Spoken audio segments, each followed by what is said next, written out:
It was a privilege to have been able to interview Juan Gonzalez and Joseph Torres on their book, News for All the People, the epic story of race and the American media. I would like to share my experience in the process of becoming a media maker.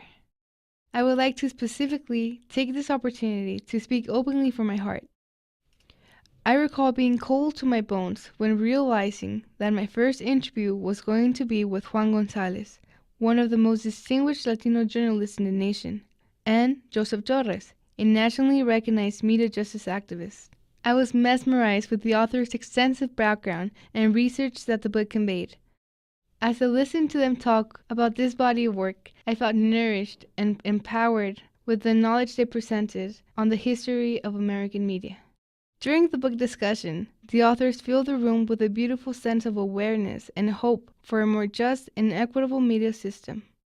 While I was reading their book, I felt empowered and familiar with their work, which made it easier for me to conduct the interview.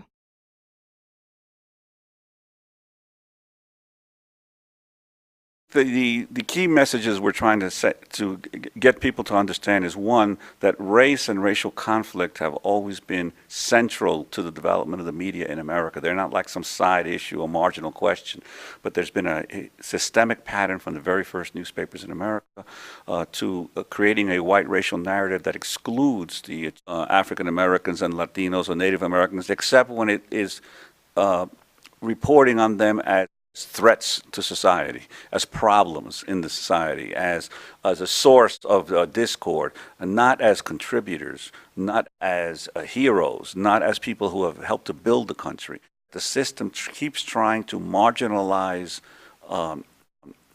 poor communities or communities of color and to give prominence and pay all the attention to the rich and the powerful and who they consider famous and important. The second thing is that our media system, many people are dissatisfied with it, but there's a reason why our media system got to be where it is today, largely as a result of government policies that have created a difficulty for people being able to be heard in the media system.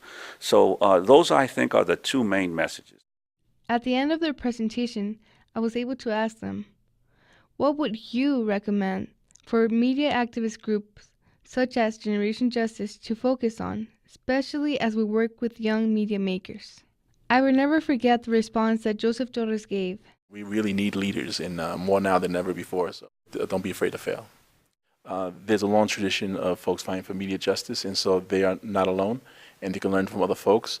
Two is to definitely work with organizations like the Media Literacy Project and others who are actually trying to take what's going on in Washington, everything that's going on in Washington, trying to explain it back to their communities and why this is important to local communities. As you get knowledgeable about these issues and how they impact your local community, you have to hold those who make the decisions accountable. What an amazing and beautiful message that you guys have shared. Thank you both for being here. We really appreciate you guys being in New Mexico and having that discussion with students and community members. This exciting experience has helped me understand and identify myself as a more knowledgeable media maker, and this is something that I will act upon with devotion throughout my life. Thank you, Generation Justice, for the unique endeavors you all share with the community.